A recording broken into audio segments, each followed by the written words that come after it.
सुबह शाम 50-50 कप चाय पीने वाली देवरानी जेठानी। लो कर लो बात। इतना दिल कर रहा था इस सर्दी में कि गर्मा गर्म चाय बनाकर पीऊं, लेकिन डब्बे खाली हैं, न दूध है न चीनी पत्ती। मेरे घर में तो ये सर्दी का मौसम बर्बादी लेकर आता है। हेमा ऐसे बोलते हुए गुस्से में बड़बड़ करती हुई बाहर आई। शाम का वक्त था। ऐसे में बाहर आकर उसने देखा कि उसकी दोनों बहुएं बैठी हुई चाय पी रही थी। दोनों के आगे चाय के बड़े बड़े 50 कप सजे हुए थे और वो दोनों आराम से चाय की चुस्कियां ले रही थीं। काम की ना धाम की और दुश्मन चीनी पत्ती की, तुम दोनों इतनी सारी सारी चाय पी रही हो और यहाँ मैं 1 कप चाय को तरस रही हूँ। माँ जी, ज्यादा चाय नहीं है, बस 50 कप ही तो है, और आप तो जानती ही हैं कि अगर हम दोनों को ही सुबह शाम 50-50 कप चाय ना मिले तो हमारा दिन दुखी हो जाता है। ऐसे ही कहा माँ जी दिव्यांका ने। हम तो चाय ऐसे ही पीते हैं, इसमें कौन सी बड़ी और नई बात है। अच्छा ऐसा है, देखो ज्यादा मुझे मत सिखाओ तुम दोनों की दोनों। लाओ 1 कप चाय मुझे भी पीने को दो। नहीं माँ जी, आप ये चाय नहीं ले सकती हो, आपको पीनी हो तो दूसरी बना लो। तुम दोनों ने कुछ छोड़ा हो तो मैं दूसरी चाय बनाऊं भी। दोनों की दोनों हपशी हो तुम, हपसी। ना जाने कहाँ को इतनी चाय पी लेती हो। मुझे और मेरे बेटों को तो तुमने इसी चाय चाय के बेराग से बर्बाद कर दिया है।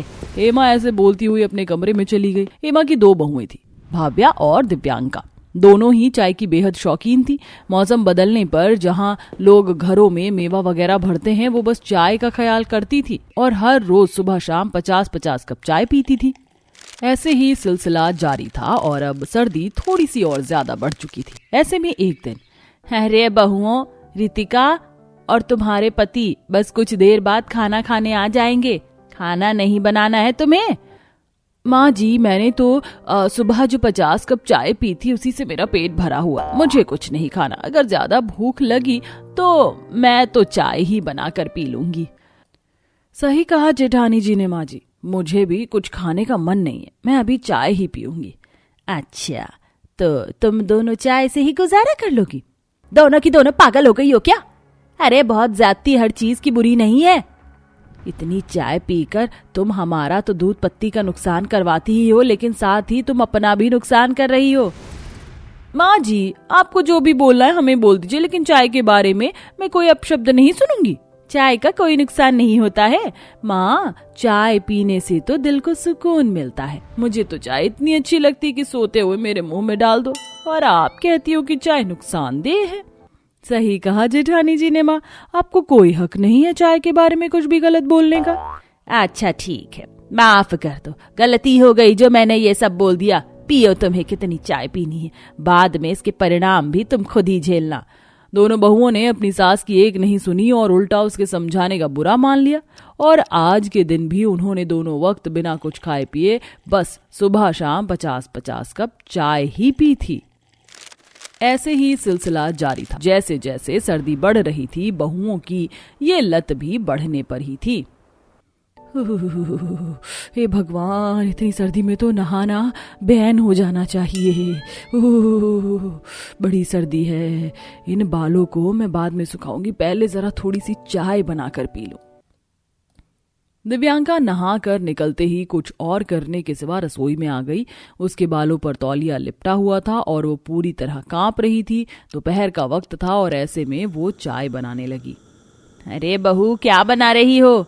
माँ जी, वो मैं नहा कर निकली थी ना, इसी वजह से चाय बना रही हूँ, सर्दी लग रही है। अभी सुबह ही तो तुम दोनों ने अपनी 50-50 कप चाय पी थी, फिर से चाय? हाँ माँ जी, चाय तो कभी ज्यादा होती ही नहीं है ना। वैसे अभी मैं ज्यादा नहीं, बस 25 कप चाय ही बना रही हूँ। हे भगवान। हेमा अपनी बहुओं की इतनी चाय की दीवानगी को देखकर हैरान थी। उन्हें बस सुबह शाम उठते बैठते चाय ही चाय का बेराग रहता था। दिव्यांका की बात पर हेमा कुछ नहीं बोली और बस चुपचाप रसोई से आ गई। ऐसे ही एक दिन, देखो बहुओं, मैं तुम्हें अपनी सहेली के यहाँ लेकर जा रही हूँ। तुम्हारी घर में जो भी आदतें वगैरह हैं वो एक जगह हैं, लेकिन तुम्हें वहां जाकर कोई भी बदतमीजी नहीं करनी है, खासकर चाय को लेकर। ठीक है माँ, समझ गई ना देवरानी दिव्यांका? आप मुझ पर ना ध्यान देकर खुद को देखें तो ज्यादा अच्छा होगा। तुम दोनों को ही समझने की जरूरत है, अब चलो।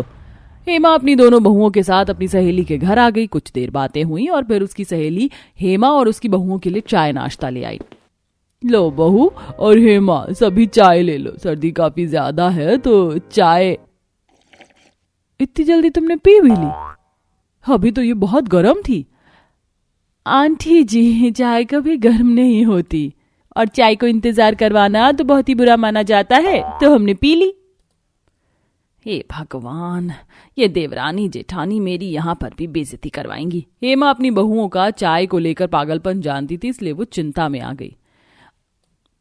वैसे आंटी, एक कप चाय को पीना भी कोई पीना कहते हैं। आपको अगर हमें चाय पिलवानी है और खातिरदारी ही करनी है तो जरा मन से और ठीक से तो कीजिए। मतलब ये कि एक कप चाय पीना और पिलाना तो चाय का भी अपमान होता है। आपको चाय देनी ही थी तो कम से कम 20 या 30 कप तो लाती। अपनी दोनों बहुओं की बात सुनकर हेमा को गुस्सा आ गया। उसकी सहेली तो चक्कर खाकर गिरने ही वाली थी। 20-30 कप चाय? अरे तो इनकी बात पर ध्यान मत दे, ये दोनों ना ऐसी ही मजाकिया हैं। भव्या, दिव्यांका, चलो घर चलो, बहुत काम है। हेमा भाव्या और दिव्यांका को गुस्से से घूरते हुए घर ले आई। घर आकर उसने उन दोनों को काफी डांटा भी, लेकिन दोनों देवरानी जेठानी के कुछ समझ थोड़ी ना आने वाला था। ऐसे ही एक दिन हेमा के घर उसकी बेटी को देखने मेहमान आए। आइए आइए, बहुत बहुत स्वागत है, आपका ही इंतजार हो रहा था। दिव्यांका और भव्या बहू, जाओ मेहमानों के लिए नाश्ते पानी की तैयारी करो। जी। हेमा की बात सुनकर दोनों बहुएं रसोई में आ गईं और मेहमानों के लिए चाय नाश्ता बनाने लगी। शाम का वक्त था, ऐसे में जरा सी भी देर में उन्होंने चाय और नाश्ता बना लिया और उन्हें सर्व करना शुरू किया। जेठानी जी, जरा आराम आराम से दीजिए, इतनी सारी चाय है, कहीं गिर ना जाए। माँ जी ये रखिए। बहू ये सब? अरे बेटा, हम तो बस 5 ही लोग हैं, तो तुमने इतनी चाय किसके लिए बनाई है? अरे अरे चाची जी, घबराइए नहीं, ये सारी चाय हम दोनों की है। तेरी, तो लगता है कि ये फिर कोई मुद्दा बनाएंगी। अरे इनकी बात को सीरियस नहीं लेना, अभी कुछ और मेहमान आने वाले, इसीलिए ये इतनी चाय बनी है। नहीं माँ जी, मैं अपने हिस्से की चाय किसी को नहीं दूंगी। ये चाय किसी और की नहीं बल्कि मेरी और भव्या भाभी की ही है। अब इस सर्दी के मौसम में सुबह शाम 50-50 कप चाय नहीं पी तो क्या पिया? 50-50 कप 2 टाइम? हे भगवान, 50 कप चाय? अरे भैया, अगर बहुएं इतनी चाय की धत्ती हैं तो इस घर की बेटी वो भी ऐसी ही होगी। माफ करना बहन, हम आपकी बेटी को अपनी बहू नहीं बनाएंगे। उसकी तो चाय का खर्चा ही हमें बर्बाद कर देगा। अरे नहीं नहीं, आप लोग गलत समझ रहे हैं, मेरी बात तो सुनिए। हेमा बेचारी अपनी इकलौती बेटी रिद्धिमा के रिश्ते वालों को रोकती रह गई, लेकिन दोनों बहुओं की चाय की इस कदर लत को देखकर सभी मेहमान बिना बात को पक्की किए ही वहां से चले गए। ऐसे ही चलते चलते बहुओं की ये चाय की लत काफी काम बिगाड़ चुकी थी, लेकिन वो थी कि उन्हें कुछ समझ ही नहीं आता था। ऐसे ही एक सुबह दोनों बहुएं अपनी 50-50 कप चाय ही पी रही थी कि तभी दिव्यांका को पीते पीते छाती में दर्द होने लगा। क्या हुआ दिव्यांका? दोनों बहुएं ऐसी चक्कर खाकर चाय पीते पीते गिर गई। उनकी ऐसी हालत देखकर जल्दी से डॉक्टर को बुलाया गया और कुछ देर बाद, हेमा जी, आपकी दोनों बहुओं के शरीर में प्रोटीन, विटामिन्स, मिनरल्स, हर चीज की कमी हो रही है और कैफीन तो इतनी ज्यादा हो गई है कि बस पूछो मत। आपको इनकी चाय पर रोक लगानी होगी और इनको हेल्दी खाने पीने की तलब को कम करना होगा। ज्यादा चाय पीने से इनकी बॉडी में बहुत बीमारियां बन गई हैं। अब आपकी सेहत आपके ही हाथों में है। जी डॉक्टर, सुन लिया तुम दोनों ने? हेमा की बात सुनकर दोनों बहुएं बस शर्मिंदा सी बैठी रह गई। अब उन्हें एहसास हो रहा था कि वो कैसे अपनी ही जान की दुश्मन हो गई थी। उसी दिन से उन्होंने चाय पीना कम कर दिया। चाय कम करने से उनकी सेहत में सुधार दिखने लगा और सब कुछ सही हो गया।